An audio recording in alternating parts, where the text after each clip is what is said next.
তো আজকে একটা গল্প বলবো। গল্পটার নাম কি জানো? পাতা ও মাটির ঢেলা। গল্প কত? 4 পৃষ্ঠা, কত? 76 পৃষ্ঠা। তাহলে গল্পটা বলি, শোনো। রাস্তার ধারে একটা গাছে অনেক সবুজ পাতা ছিল। পাতাগুলো বাতাস এলে খুব মজা পেত আর হেলে দুলে খেলা করত। একদিন হঠাৎ খুব জোরে বাতাস এলো। খেলতে খেলতে একটা পাতা টুপ করে ছিঁড়ে নিচে পড়ে গেল। বাতাস খুব জোরে বইছিল, তাই পাতাটা কোনোভাবেই গাছের নিচে থাকতে পারছিল না। সে মনে মনে ভাবল, আজ বাতাস আমাকে উড়িয়ে নিয়েই যাবে। গাছের নিচে পড়েছিল একটা মাটির ঢেলা। সে পাতার মনের কথা বুঝতে পারল। সে ধীরে ধীরে পাতার কাছে এসে বলল, তুমি ভয় পেও না, বাতাস তোমাকে উড়িয়ে নিতে পারবে না। আমি তোমার উপর বসে তোমায় ধরে রাখব।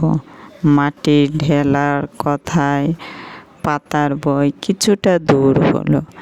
মাটির ঢেলা পাতার উপর বসলো, তাই বাতাস আর পাতাকে উড়িয়ে নিতে পারল না। একটু পরেই হঠাৎ করে বৃষ্টি শুরু হলো। বৃষ্টি শুরু হতেই মাটির ঢেলা মনে মনে ভাবল, বৃষ্টির জন্য আজ আমি হয়তো গলেই যাব। পাতা মাটির ঢেলার মনের কথা বুঝতে পারল। সে মাটির ঢেলাকে বলল, তুমি একটুও চিন্তা করো না, বৃষ্টি তোমার কিছুই করতে পারবে না, আমি তোমাকে ঢেকে রাখবো। অমনি পাতা নিয়ে মাটির ঢেলাকে বৃষ্টি থেকে আড়াল করে রাখলো। বৃষ্টি মাটির ঢেলাকে গলাতে পারল না। এবার মাটির ঢেলা পাতাকে বলল, আজ থেকে আমরা বন্ধু। আমরা একজন অন্যজনকে সাহায্য করেছি বলে আজ আমরা দুজনেই বেঁচে আছি। এখন থেকে আমরা সব সময় একে অপরকে সাহায্য করব। পাতা মাটির ঢেলার কথা শুনে খুব খুশি হলো। সেই থেকে তারা দুজন বন্ধু এবং সব সময় একে অন্যকে সাহায্য করে। পাতা ও মাটির ঢেলা গল্পে আমরা কি শিখতে পেরেছি বলো তো? একজন আরেকজনকে সাহায্য করলে যে কোনো জিনিস, যে কোনো বিপদ থেকে উদ্ধার পাওয়া যায়, রক্ষা পাওয়া যায়, তাই না?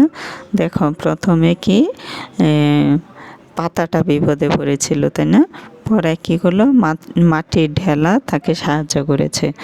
দেখো, পরে আবার যখন মাটির ঢেলা বিপদে পড়েছে, মানে বিপদ বলতে বৃষ্টি আসছে, তখন কিন্তু পাতা মাটির ঢেলার উপরে ওকে মাটির ঢেলাকে রক্ষা করেছে। দেখো, একজন আরেকজনকে সাহায্য করেছে, তাই না? দেখো, বিপদের দিনে কেউ কাউকে সাহায্য করলে এটা মনে রাখতে হয়, তাই না? মনে রাখলে দেখা যায় তুমিও কারো কাছ থেকে কোনো না কোনো সাহায্য পাবে, তাই না?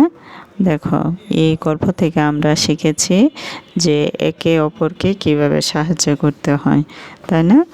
সাহায্য করলে সব সময় ভালো থাকা যায়। তাহলে সবাইকে ধন্যবাদ।